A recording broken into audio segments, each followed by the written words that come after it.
Toughness in Hollywood is not just muscle, it is memory.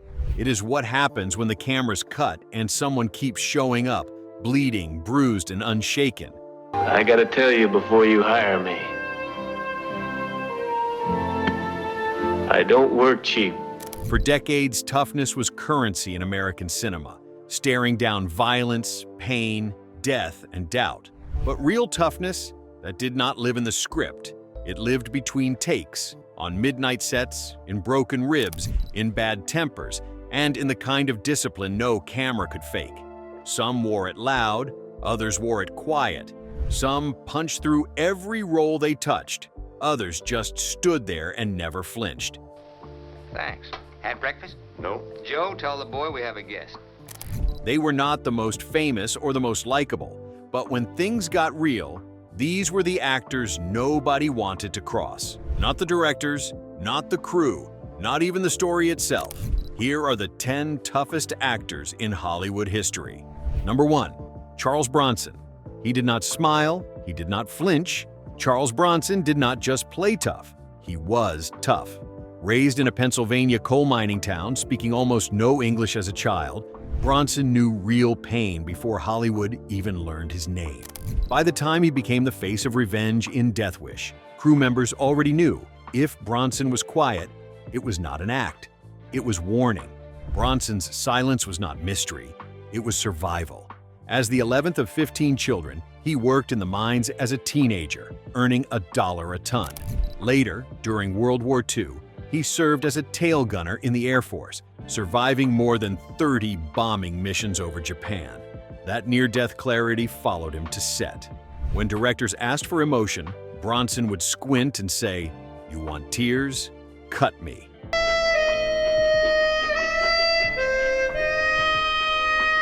In a town built on smiles, Bronson made his name with stillness. He did not chase interviews, he did not charm producers, he let his characters speak for him. Men of violence, vengeance, and a cold sense of justice. The Magnificent Seven, The Great Escape, Mr. Majestic, each role a study in grit. One co-star once said, "If Bronson liked you, he might grunt. If he did not, you would know it in your bones." On Death Wish, he redefined the modern vigilante. He said almost nothing. He did not need to. The audience saw it in his eyes, the calculation, the damage. Behind the scenes, he was famously no nonsense.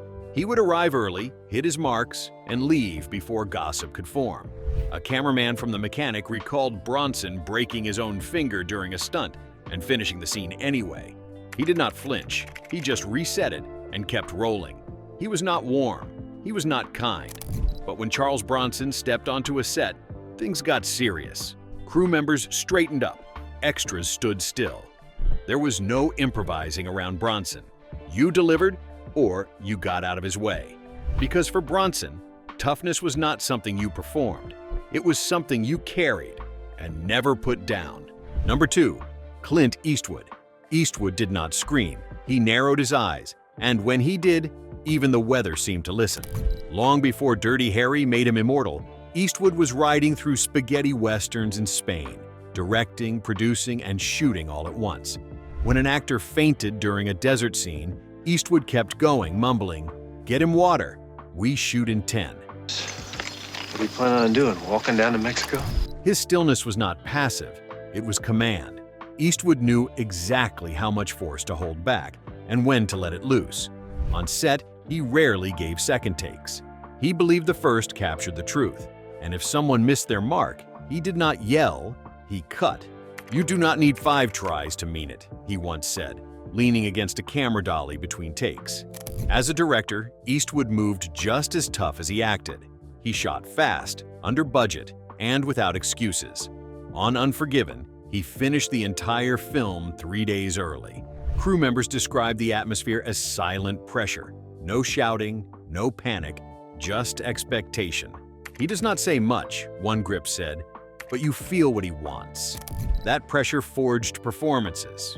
Morgan Freeman, Hilary Swank, Bradley Cooper, they all delivered some of their best work under Eastwood's stare.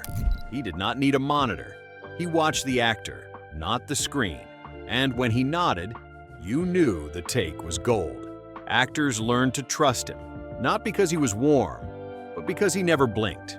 Off-screen, the toughness was not just discipline, it was legacy. Eastwood flew his own helicopter to set. He composed scores for his films. He refused earpieces, green screens, or second guesses. His ethos: show up, shut up, do the work. You do not have to talk tough if you work tough. Clint Eastwood did not act hard. He moved through silence, expectation, and dust, and left entire studios trembling in the wake. You could feel him coming before you saw him. Because Eastwood did not raise his voice, he lowered the room. Number 3. Lee Marvin. Before the Oscars, before the Dirty Dozen, Lee Marvin saw real combat. As a Marine, he was wounded in Saipan by machine gun fire. That limp, it was not stagecraft, it was shrapnel. On screen, Marvin did not act tough, he relived it. Every grimace in Point Blank, every growl in The Big Red One came from something earned the hard way. That's right!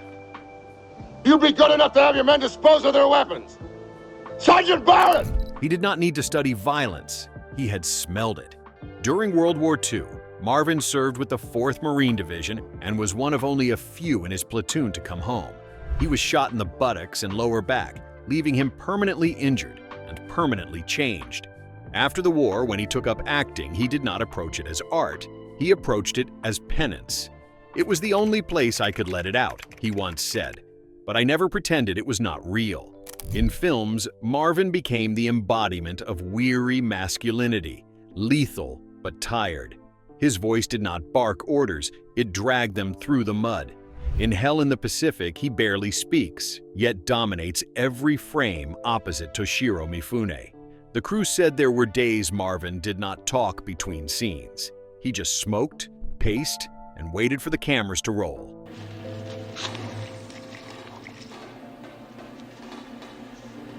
Directors knew what they were getting. One take, full commitment, no drama. Marvin did not complain about weather, costumes, or late calls. But if an actor arrived unprepared, he would stop mid-scene and walk off. "Do not waste my pain," he once muttered to a young co-star fumbling his lines. His Oscar win for Cat Ballou was met with a shrug. He did not believe in awards, he believed in scars. By the end of his career, Marvin had built a catalog of characters who did not bluff, did not cry, and did not blink. The lines were few, the impact was permanent. Because Lee Marvin did not perform toughness, he carried it like a wound that never closed. Number 4. Steve McQueen. They called him the King of Cool, but McQueen did not care about titles. He wanted control. He raced his own bikes. He did his own stunts. And when studios pushed back, he pushed harder.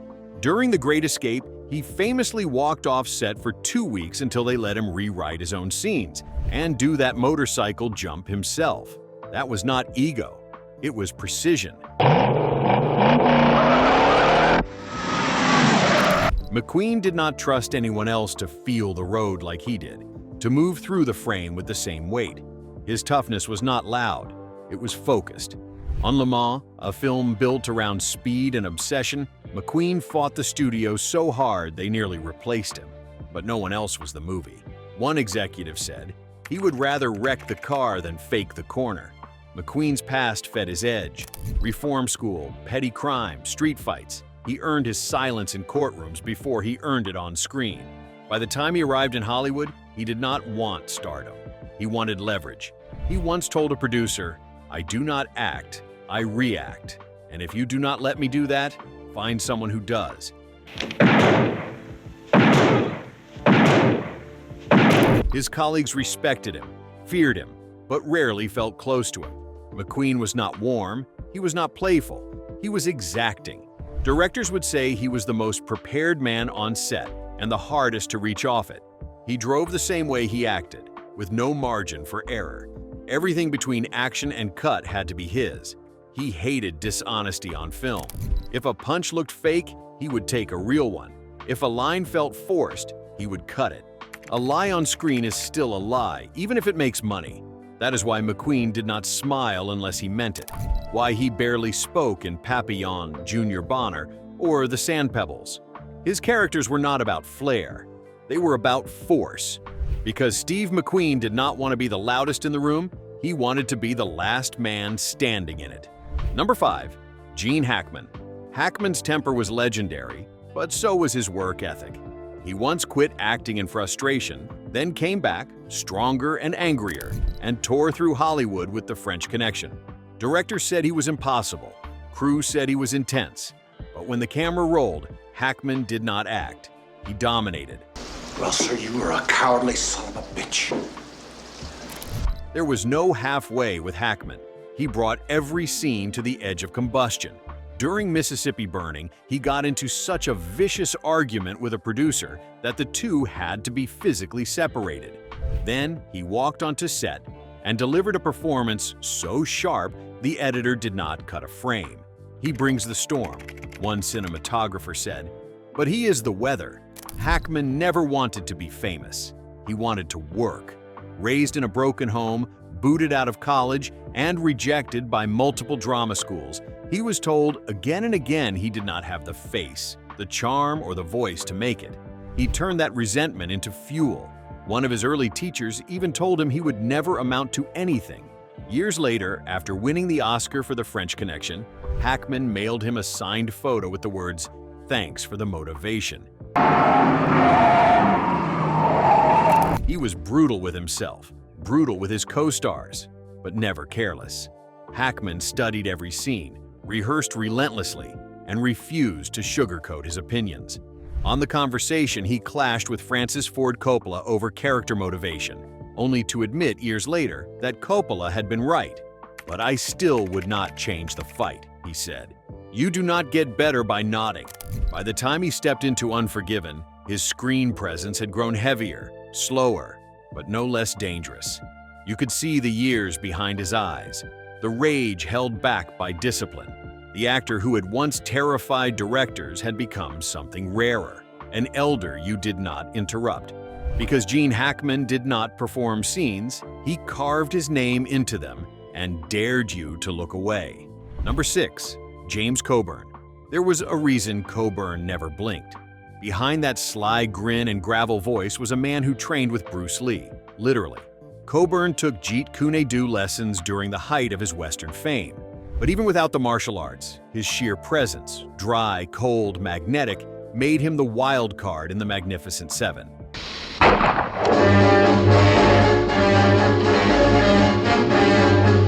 He did not need to raise his voice. He did not even need a full sentence. One glance, one half smile, and the room froze. Coburn's screen energy came from contradiction, long limbs, relaxed movements, but a core that never softened. You never knew if he would shake your hand or drive a blade into the wall behind you. He carried stillness like a weapon, one co-star said. You leaned in because he leaned back. Off camera, that calm was real, but earned. Coburn suffered from debilitating arthritis in the 1980s. Doctors told him he would never move freely again. Instead of folding, he studied Eastern medicine, adopted deep physical therapy, and clawed his way back to mobility. When he returned to acting, he moved with even less wasted motion. Every gesture a choice, every pause a message. He was not built for melodrama. He was built for tension. In Pat Garrett and Billy the Kid, Coburn barely speaks, but his presence is everywhere, hovering like a man who has seen death and decided to stop being impressed by it. In interviews, he brushed off compliments with a slow nod. "I just try to be honest," he said, "and if that scares people, I do not blame them." Later in life, Coburn became more selective. Roles came fewer, but heavier. When he finally won an Oscar for Affliction, he took the stage quietly, said almost nothing, and walked off like he was heading to lunch. No tears, no speech, just steel. Because Coburn did not need to fight for space, he simply occupied it and dared you to move first. Number 7. Robert Mitchum. He went to jail. He smoked endlessly. He once got into a bar fight, got stitched up, then came back to finish filming Night of the Hunter. Mitchum did not follow the rules, he made the rules. One director said Mitchum was so relaxed, you were not sure if he was drunk or just fearless.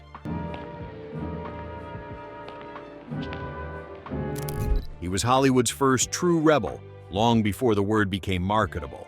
In the 1940s, while studio stars polished their image, Mitchum got arrested for marijuana possession, served time, and came out more famous. The public did not care. The industry did not dare. He once said, "I have two kinds of acting, with and without a horse." But there was calculation behind the laziness. Mitchum hated pretension. He mocked the method, called awards doorstops. But when the camera rolled, something happened. A shift, a chill. In Out of the Past, he turned cigarette smoke into poetry. In The Friends of Eddie Coyle, he played a criminal so beaten down, you felt the weight in your own chest. And in Cape Fear, he became a nightmare, moving slow, talking low, never blinking until you did.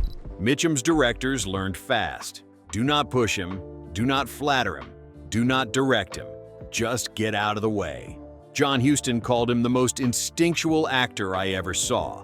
Others called him lazy, until they saw the dailies. Then they shut up. You know, I've been thinking about that for some time. Ever since you first crossed your legs, to be exact. Offset, he was chaos. He drank hard, drove too fast, and showed up late. But he always delivered. A co-star once asked if he even read the script. Mitchum replied, "Only the parts I am in," then gave a performance that made the poster. He did not care about legacy. He did not care about press. But for decades, Robert Mitchum carried danger in his silence, like a storm that did not need thunder to be real. Because Mitchum did not act tough, he just made toughness look effortless. Number 8. Tom Hardy. Hardy broke ribs filming Bronson, dislocated his finger on The Revenant, and nearly passed out wearing the Bane mask on The Dark Knight Rises. When other actors requested rest, Hardy doubled down. Pain was not a problem. It was part of the role. In one interview, a stuntman said, "Tom does not flinch, he leans into the hit."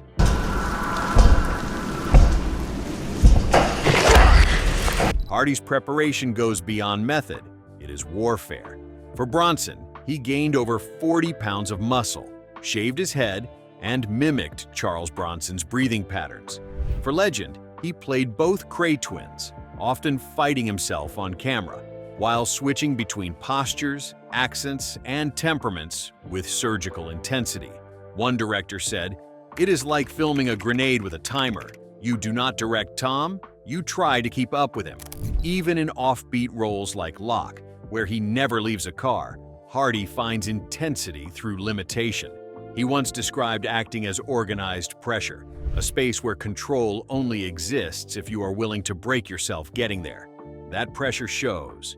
In Mad Max, Fury Road, Hardy was reportedly in constant conflict with director George Miller, but still delivered a performance of few words, all power. He is not a studio darling. He is a physical presence directors fear and admire. On The Revenant, he fought with DiCaprio during filming, both on screen and off. Hardy later admitted, "He could be difficult, but only because I believe in the pain. If you fake it, the audience sees it." I'll tell you why. It's because you ain't a man yet. All right? It's because you were scared shitless. You're scared now. And put your rifle down. His toughness is not just in the muscles.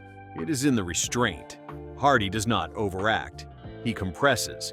In roles like Taboo and Peaky Blinders, he barely moves his face, but commands every inch of the room. When he speaks, it is with the weight of someone who has already endured the worst.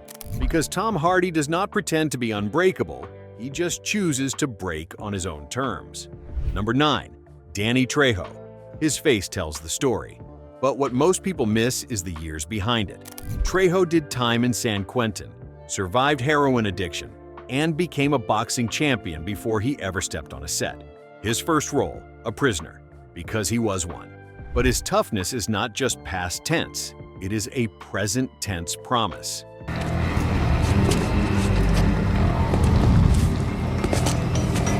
Before Hollywood ever rolled tape, Trejo lived through a version of hell few actors could fake. He grew up in gang-infested neighborhoods, cycled through institutions, and battled addiction for years. He did not stumble into acting, he was dragged into it straight from a 12-step meeting. A friend called him to help on a film set. Trejo showed up and never left.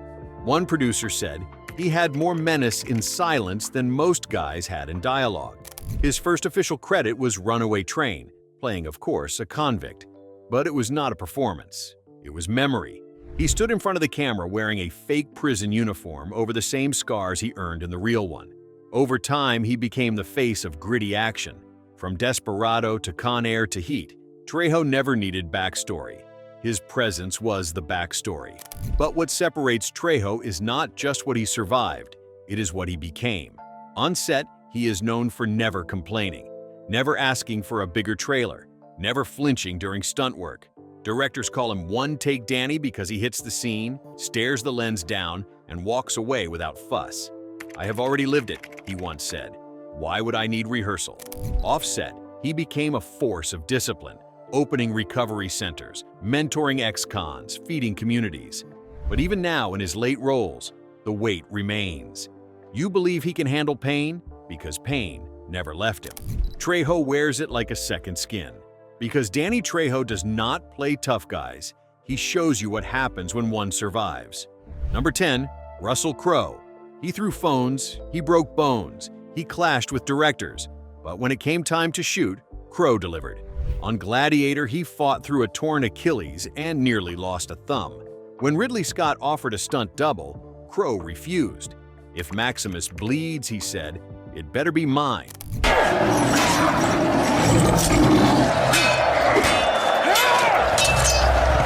Crowe did not want perfection, he wanted pressure.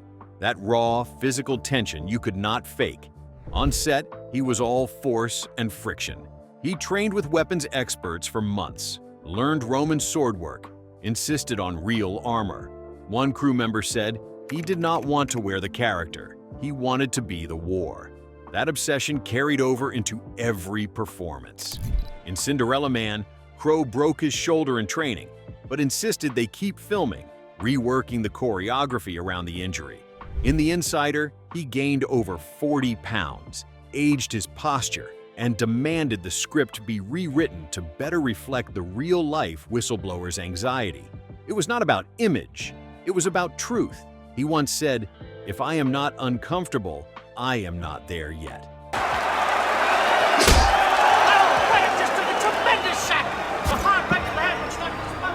He pushed directors, he pushed writers, sometimes he pushed too far.